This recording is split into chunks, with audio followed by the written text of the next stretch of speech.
Just want to say, if you're a first-time guest here this morning, thank you for being here. And didn't know if you're about to do a Jericho march or something. I don't know what was going on right there. Like, we went full-fledged Pentecostal up in here. But welcome to Refuge Point, right? And if you're a first-time guest, it's an honor that you're here. For the past couple of weeks, we've been in a series called Road Trippin'. This is the second part of the book of Exodus. We started back a couple weeks ago, and then last week we were right at a point in the children of Israelites where they get to the Mount Sinai experience, and it's kind of a dramatic thing that happens there. So if you have your Bible, grab it, and let's go to Exodus chapter 20. We're going to continue through this.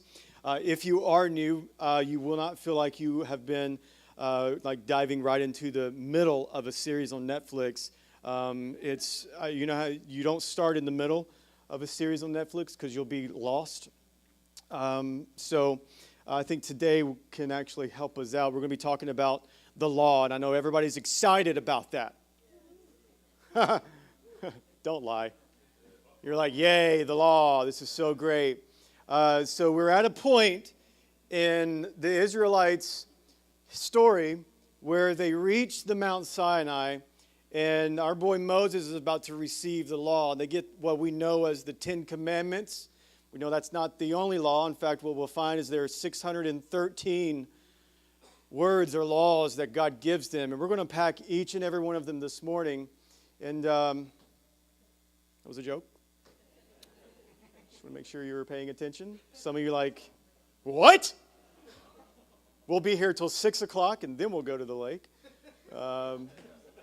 Actually, we're just going to cover just a couple of those.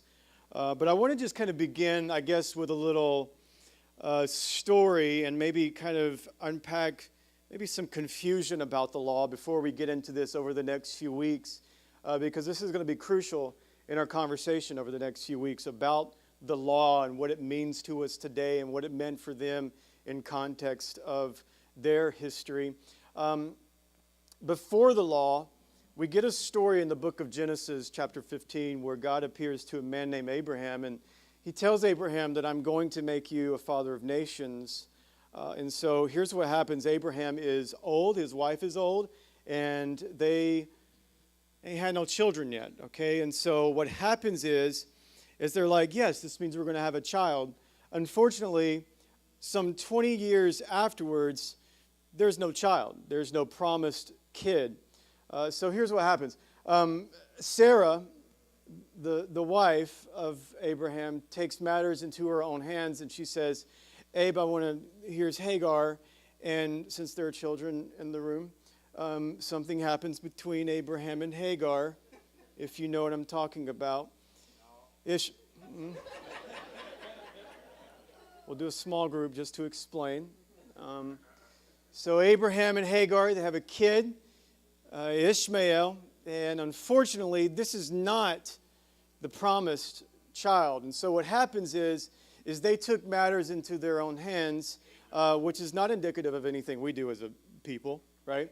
When God tells us that he's going to do something, a lot of times God doesn't move in our timeline. And so what we do is we take matters into our own hands. And what you are doing is you are basing your faith in God in what we call as a church term legalism. And so what happens between Sarah, Abraham, and Hagar is Ishmael become a product of works-based theology. And this is interesting because this is not God's promise to Abraham. So God comes back and he says, no, I told you I was going to give you a son. And so here is Sarah. Here is Abraham, very old. And what comes is the promise known as Isaac. This is a product of God being faithful to his word. And this is the grace of God. And so there's something interesting that happens in this story.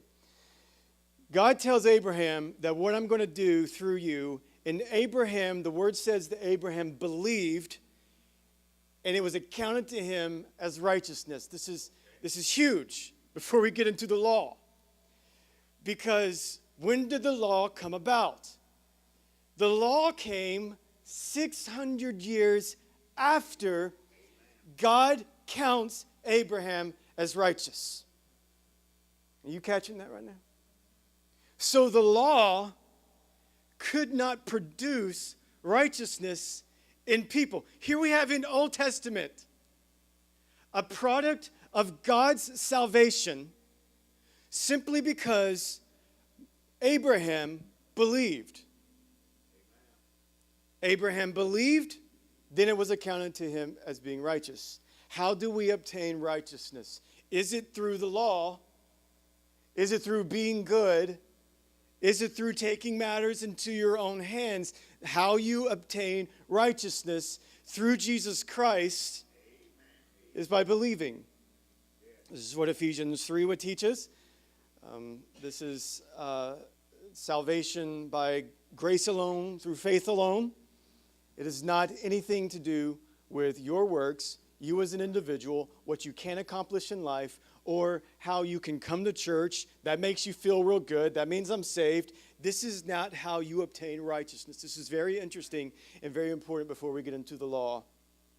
So then my question is, it was a long introduction to get into a question that's about to lead us into another long introduction, is what is the purpose then of the law? Because if the law does not give me salvation, then why did God, 600 years before he introduces salvation to Abraham, why does the law then come to our existence?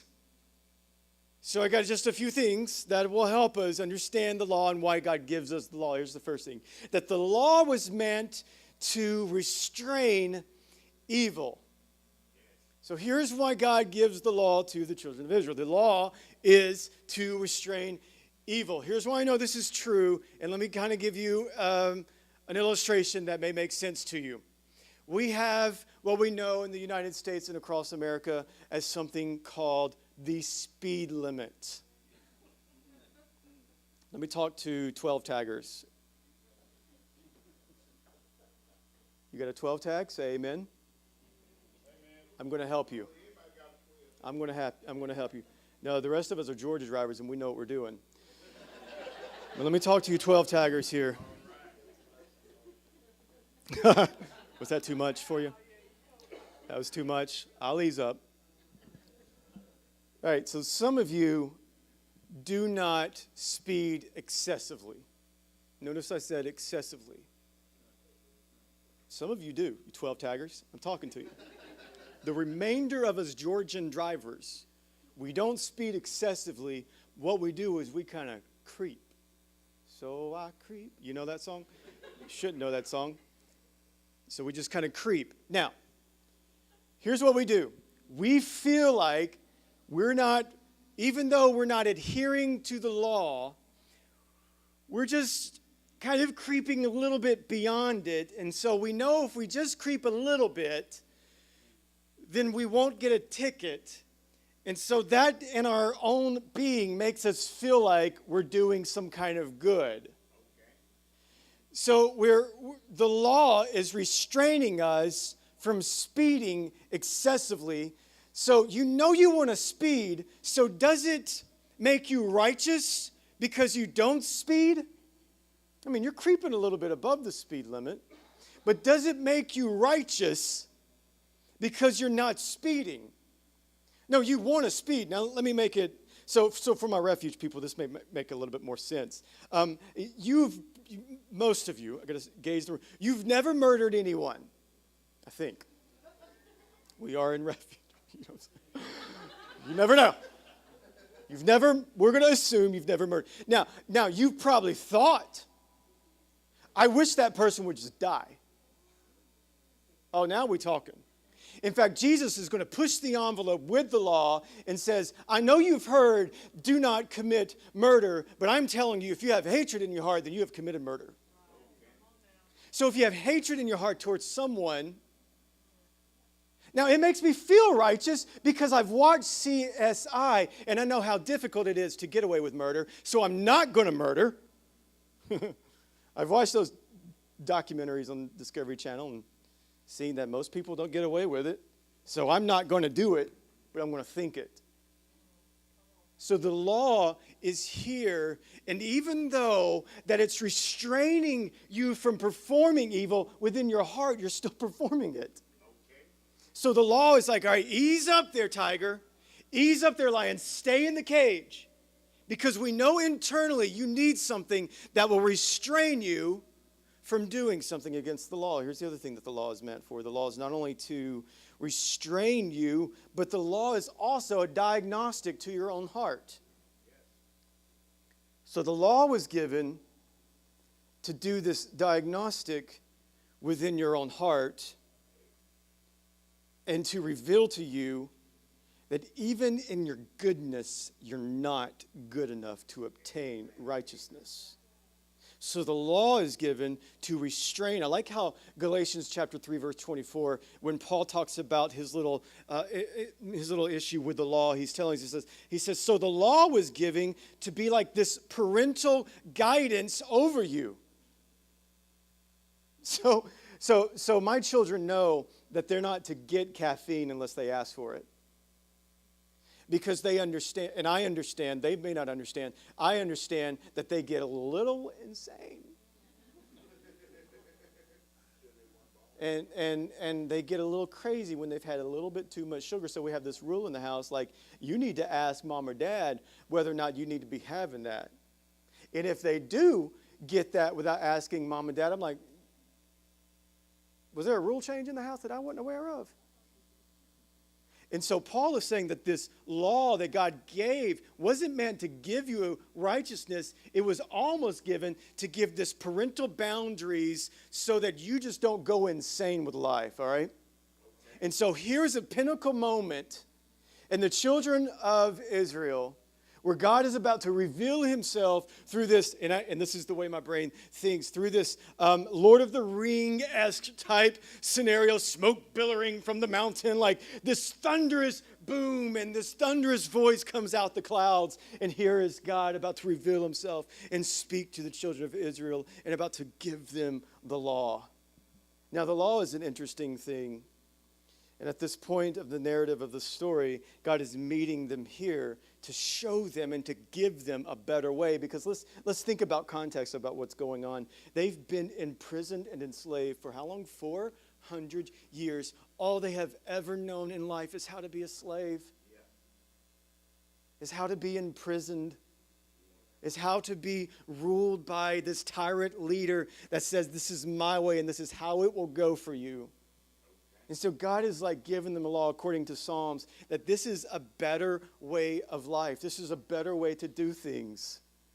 And so he gives them the law, and God is giving them this law. And so I think when we think of law, we think of oppression and we think of bad. In our American history, America has gotten it wrong quite a few times when it comes to law. Can we be honest? Look it up. In fact, I looked it up for you, and I'm going to give you a few of these things, and I'm going to tell you how crazy America has been with some laws. This is very, I mean, you're going to leave scratching your head like, America said what now? America did what now? Okay, let me start with Alabama.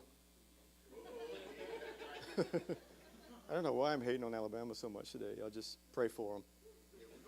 They need Jesus. That's right, and the university. Anyway, so let's start with Alabama. It's illegal to wear, this is an actual law, you can look these up. It's illegal to wear a fake mustache that causes laughter in church. I don't know what these people were thinking when they wrote the law. All right, let me keep going. Colorado was just there. Interesting laws over there. You can do some things that you shouldn't be doing. Anyway, I'm digressing. In Colorado, it is illegal to ride a horse while under the influence. That kind of makes sense. But interesting, like how they had to come about that law. Sir, have you been drinking? I'm riding my horse. How did the horse, I don't, anyway. All right, I'm hating on Alabama. Let me get on Georgia. It's illegal to keep an ice cream cone in the back of your pocket on Sunday. This is sit down. Yes, I'm not lying. What do you think, your father's a liar? I'm going to make a law about you in just a minute. In Mississippi, because things are weird in Mississippi, it's illegal to use profane language in public. In Oklahoma, some of you just got back from Oklahoma, it's illegal to wrestle a bear. Now, let's pause. I feel like I don't need to say this, but I'm going to say it anyway. Why? Why would you do that? In Alaska, speaking of bears, it's illegal to wake a sleeping bear because some moron thought it was a good idea, and they had to create a law. In Arizona, it's illegal for a donkey to sleep in a tub. This one's really funny. In Utah, Utah, they got some crazy things. Marriage between cousins is against the law only if they are younger than 65. So if you're over 65, I think that's different in Alabama. Anyway, I'm off it, I promise. I'm sorry. I grew up in Alabama, all right? These are my people, okay? And whom I'm not well pleased sometimes. You think that laws, our history's got it wrong so many times. But law, though, you can't view God's law as like some crazy, oppressive, ridiculous thing. Now, later on, in some of these 613 laws, you're going to be thinking, what? But I don't want you to view the law through those lenses. The law that God gives, it actually has purpose, and it has meaning, and it has relevance to us today. In fact, David would say in the Psalms that he would meditate on the law day and night. I'll be straight with y'all. I'm not meditating on the law day and night. I'm meditating on the Georgia law, that new hands-free. Like, God, why? Like, I got things to do. You know what I'm saying? See, I'm hating on Georgia now. Okay, everybody feel better. But the law is not something that should make us feel like, oh, gosh, here we go for the next few weeks. And we talk about some oppressive thing that this mean God decided he's going to give this law to these people just to be mean. Now, that's not the purpose of the law. You're viewing it through the wrong lens. Here's the children of Israel about to receive this law so that God can get them this path of life. Now, the 10 Commandments, also known in the Hebrew for that word, is actually the 10 words. And I'm going to unpack just a couple of them for us this morning, and we'll do just a kind of a few at a time until we get through the law, all right? Y'all good with that? Now, the 10 words, here is God giving them this new path of life because, let's be straight, all they have ever known is this enslaved view with basically this tyrannical Pharaoh making up whatever he wants to do, giving them this idea that he is God, that he is the only God. And in fact, you're going to find out that not only is he some God, but he's like, all right, we live in this polytheistic worldview where there's multiple gods. And so here is God giving them this counter view of the reality of the kingdom of God. And he does that through the law. So Exodus chapter 20. And I promise this is going to speed up rapidly because it was a long introduction. So God spoke all of these words. There's that word, the words that he gave them. I am the Lord your God who brought you out of the land of Egypt, out of the place of slavery. Here again, notice God is reminding them what he's done for them. This is a constant theme throughout the scriptures that God would do before he presents anything. A lot of times God would give them this reminder of, I want you to remember that I've been faithful to you and I delivered you out of slavery and out of bondage. So he gives them this introduction. I am faithful. I've saved you.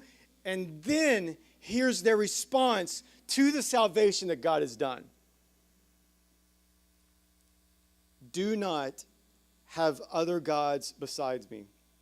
Do not make an idol for yourself, whether in the shape of anything in heavens above or the earth below or in the waters under the earth.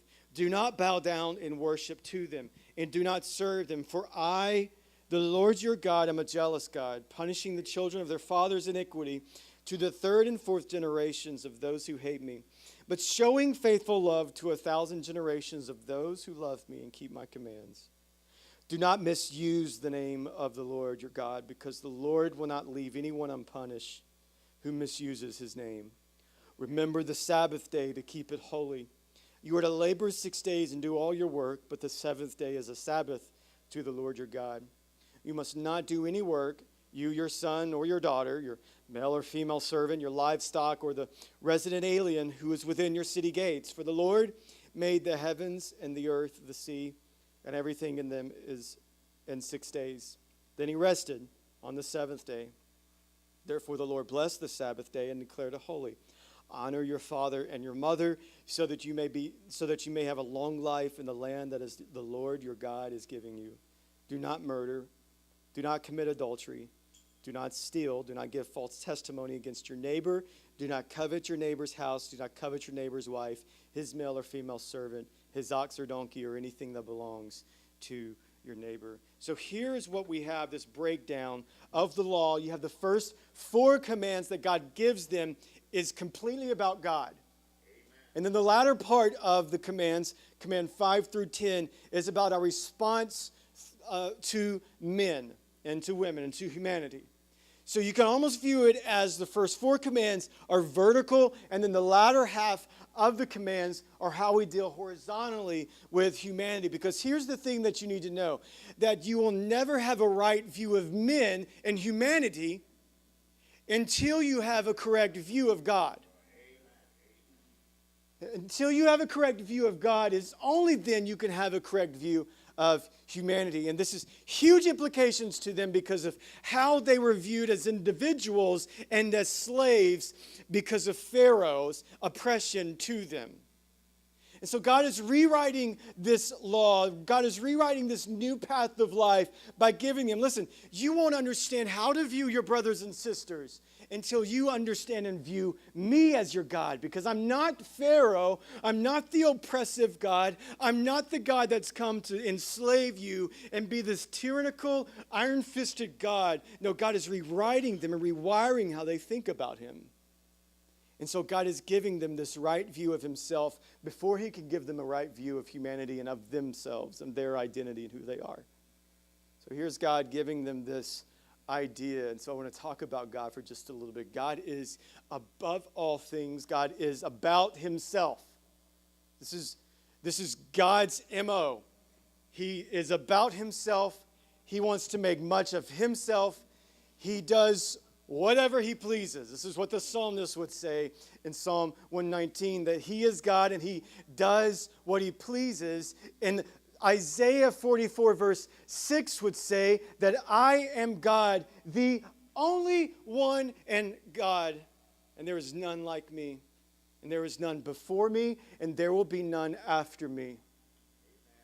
And so here is this God, this sovereign God above all, who was before things God and who will be after things God, who is not a created being, who is above all the earth, and with the spoken word of his mouth, everything came into existence. This is the God of all heavens and all earth, and the God who is speaking to the children of Israel at Mount Sinai through Moses, and he's telling them, I am God. There is none before me, none besides me. Which means that we're not the point of this. God did not create us as like, God's like, oh, I need people so that he can kind of fuel my power and help me out being God. That's crazy. That's some lunatic view of God. Listen, God does not need us. That's a powerful truth that should take some weight off of us this morning. God doesn't need you and I in this room. He wants us. Nor was creation, nor was you and I being created God's greatest act of love for us.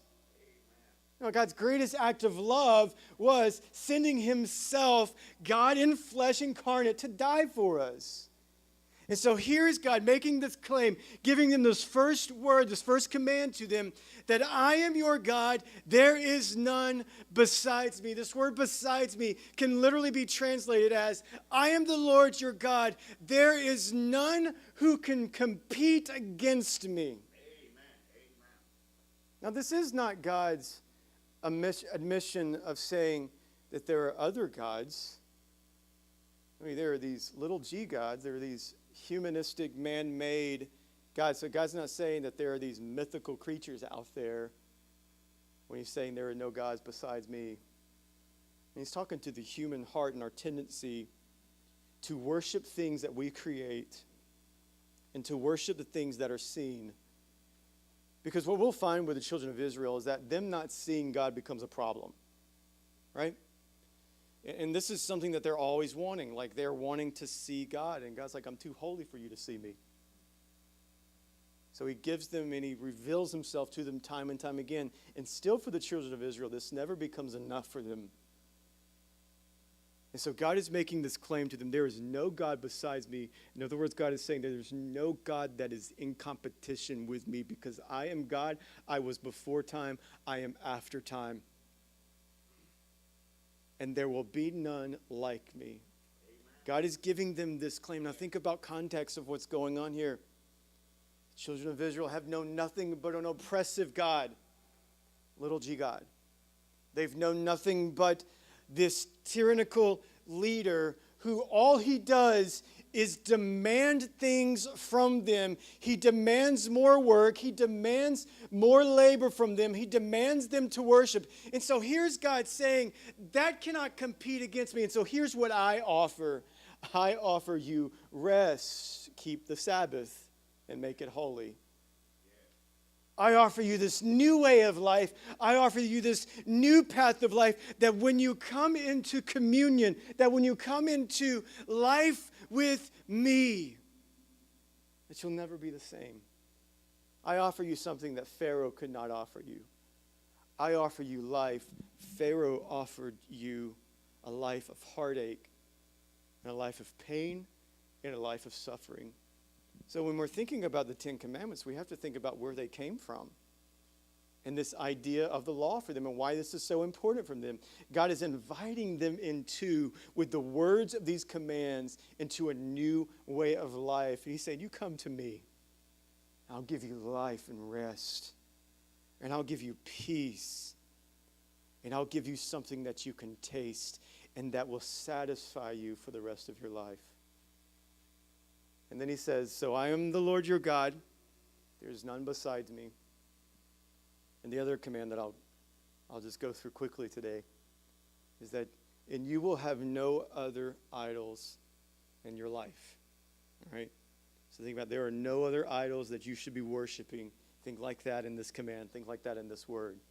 Now, again, this culture that they had been enriched in, this culture that Pharaoh had just engulfed them in, was this polytheistic worldview, which polytheism is just a view that there are multi-gods, that Pharaoh was a god, that in fact that there was a god for everything. There was a frog face God, there was a cow face God, and we've been through this many times before. And so here is God saying, those are not what can satisfy your soul. Now this is interesting because I don't think anybody in this room is carving gods with gold.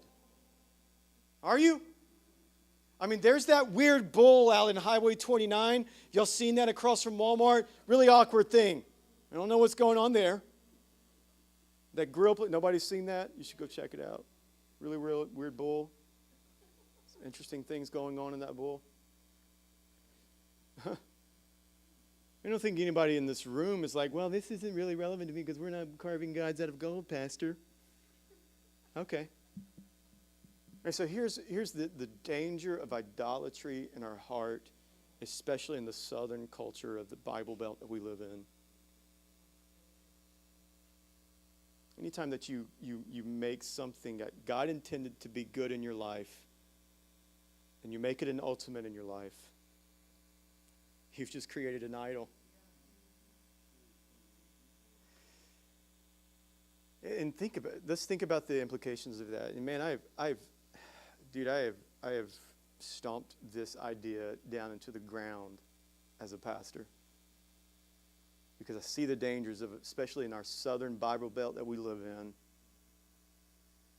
You know, I attend church once in a while, and, I said this prayer when I was a kid.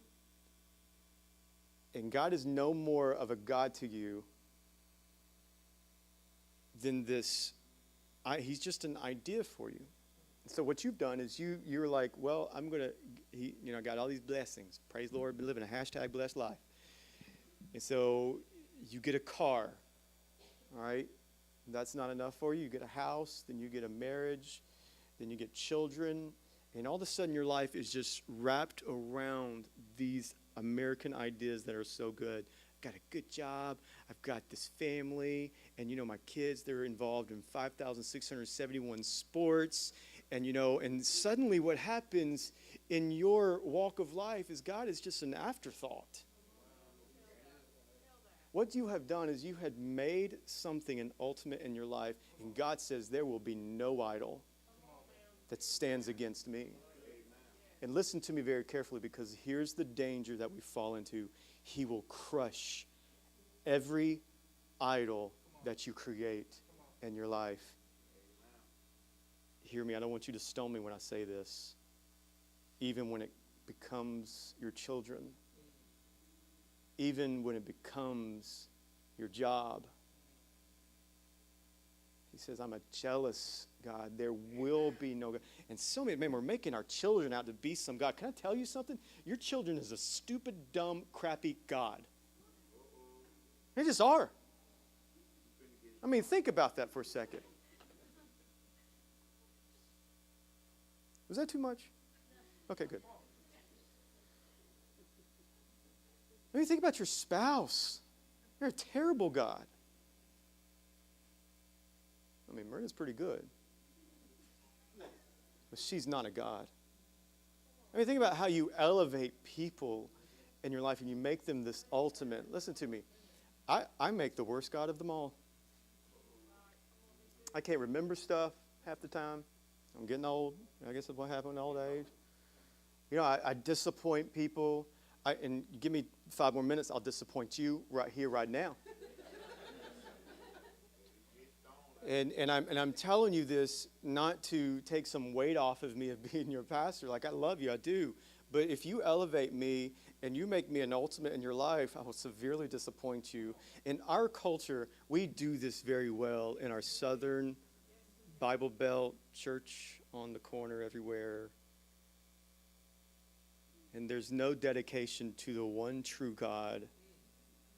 God is saying, I don't care what it is that's standing in front of you. I will crush that God, because I am the Lord. There's none beside me, and no idol will stand against me. Isaiah, I can't quote this enough, 44:6. There was none before me. There will be none after me. I am the one true and only God. So I think in our culture what we do is we'll take sex, we'll take relationships, we'll take power, we'll take money, and we'll live our life. And listen, those are great things. Those are incredible things. Please, do those things. Do them in the realm of the biblical sense. You know what I'm saying? Make money and tithe it. Amen. Work. Please don't be lazy. Ain't nobody time for no lazy people, all right? Do your thing. Please don't make it an ultimate in your life. Because as soon as you make it an ultimate in your life, it'll come crumbling down before you. And you'll be standing, shaking your fist to heavens like, well, why'd you do this to me? And God told the people, he said, no. I told you that there is only one God. There is only one. There's none besides me. And you will have no other idol. I will crush the idol that's standing before, that's in its place before God. And so here's my question for us this morning. So what is standing before you that's blocking God from being the ultimate in your life? Is it relationships? Is it your children? Is it you making an ultimate of your success? Is it you making an ultimate of how people view you? Is it it could be anything. Again, these things are good things. They always start out as good things. And here's God saying that you can't compete with my godness. And I will crush every idol that tries to stand against me and who I am. So the law is also here to point us to our need for a Savior. So, how do we obtain all of this? How do we carry this weight? And God's like, listen, I just want you to look and behold me for who I am. The law is presented to them to refocus their hearts and to draw them back into the godness of God.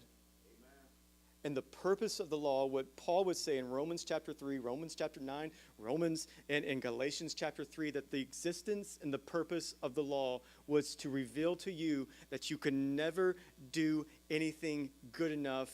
So what do? Galatians 3 gives us the answer. And here's steps in our mediator, Jesus Christ. Amen. And people, that's who we should be beholding, Jesus. Yes. Jesus is here, and Jesus is saying, do not make any other gods beside me. Again, what is standing between you and our mediator that is keeping you from worshiping God and keeping you from making God the ultimate in your life? Amen. Is it good works? I mean, it could be good works. That's the danger of our culture. I'm doing good stuff. I'm serving every now and then. I go to church every now and then. Are you trying to obtain your righteousness through good deeds? Are you worshiping something and making something else an ultimate that has no business being an ultimate in your life? Amen. Here comes our mediator, Jesus. And through Jesus is how we obtain this righteousness. And here's what God is saying. You look to me because there's no other God beside me. Is Jesus the ultimate in your life? I've been kicking hard this morning on the shins. I have. But my fear for so many of us, and the reason why I tell all about this, about the law, is that so many of us will try to obtain our salvation and think that salvation is obtainable through us just being good. And that's the danger of our culture that we live in. Amen. I said this prayer, I did this deed, I'm good.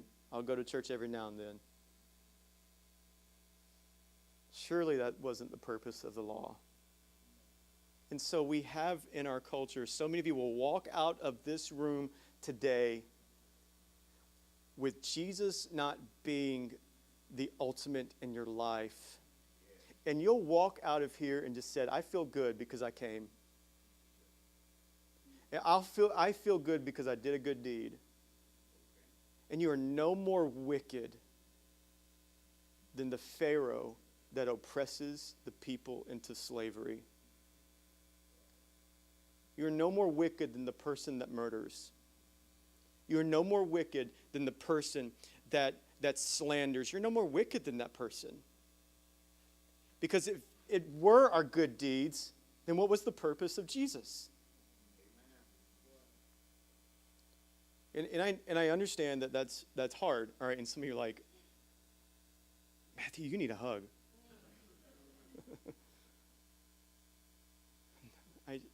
I just don't want to play games anymore.